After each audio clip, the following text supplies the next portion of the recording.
পরিকল্পিতকারীকে আল্লাহ ছাড় দেয় কিন্তু ছেড়ে দেয় না। প্রকাশ্য দিবালোকে একটা ঘরের ভিতর ডাকাতি করতে এসে হাতে নাতে ধরা পড়েন এক যুবক। বিষয়টা একটু ভালোভাবে খেয়াল করে দেখুন। যেখানে দেখা গেছে একটা খালি ঘরে ঢুকে পড়েছেন, আর পরক্ষণে যখন মানুষের ইশারা পেয়েছেন তখনই সুপার নিচে গিয়ে লুকিয়ে গিয়েছেন। এখানে এমন একটি চাঞ্চল্যকর ঘটনা ঘটতে চলছে যেটা দেখার পরবর্তীতে আপনার গা শিরে উঠবে, আপনার চোখ কপালে উঠে যাবে। যেখানে দেখা গেছে স্বামী স্ত্রী দুজনই রাতের খাবার খেয়ে বিছানায় এসেছেন শোয়ার জন্য, আর পরক্ষণে স্বামী স্ত্রীর সাথে এমন একটা চাঞ্চল্যকর ঘটনা ঘটে যায়, সেটা দেখার জন্য একেবারে প্রস্তুত ছিলাম না। তাই ধৈর্য সহকারে পুরো সিসি ক্যামেরা ফুটেজটা দেখুন, তাহলে বুঝতে পারবেন এখানে মূলত কি ঘটছে কি ঘটবে। বিষয়টা একটু ভালোভাবে খেয়াল করে দেখুন। যেখানে দেখা গেছে সুবার নিচে একজন যুবক লুকিয়ে গিয়েছেন। কথায় আছে, গাছ গুনে গুড়া বাপ গুনে বেড়া, দুধু গুনে ঘি মা গুনে জি। তেমনি এক চাঞ্চল্যকর ঘটনা এখানে ঘটে গেছে।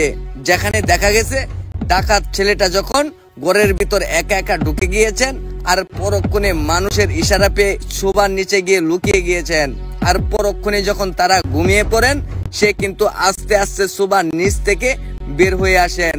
আর পরক্ষণে কিন্তু এমন একটা চাঞ্চল্যকর ঘটনা ঘটতে চলছে যেটা সাক্ষী হয়েছেন এলাকাবাসী। তাই ধৈর্য সহকারে পুরো সিসি ক্যামেরা ফুটেজটা দেখুন, তাহলে বুঝতে পারবেন এখানে মূলত কি ঘটছে। বেশ কিছু টাকা পয়সা তার ব্যাগের ভিতর যখন ঢুকায়, তখন বিষয়টা আপনি একটু ভেবে দেখুন। 5 থেকে 7 বছর প্রবাস করার পর বাড়িতে ফিরেন, আর পরক্ষণে যখন টাকা পয়সা আলমারির ভিতর রাখেন, সেই আলমারির টাকা পয়সা সোনা দানায় চুরি করতে এসেছেন কিংবা ডাকাতি, আর সেটা করতে এসেই হাতে নাতে ধরা পড়েন এই চোর। আসলে এমন ঘটনার বাস্তব চালচিত্র ঘটে যায় আমাদের সমাজে অহরহ।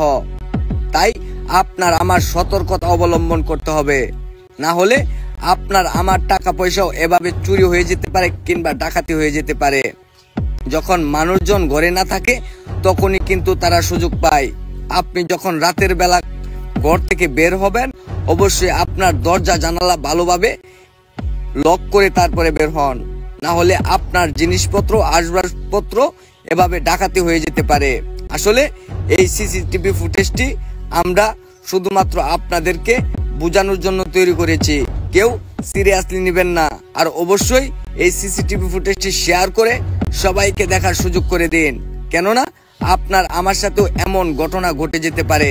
তাই সতর্কতা অবলম্বন করার জন্যই কিন্তু আমরা এই সিসি ফুটেজটি সাজিয়েছি। সবাই ভিডিওটি শেয়ার করে আপনার টাইমলাইনে রেখে দিতে পারেন। সবাই ভালো থাকবেন, সুস্থ থাকবেন। দেখা হবে নতুন কোনো ভিডিওতে। আল্লাহ হাফেজ।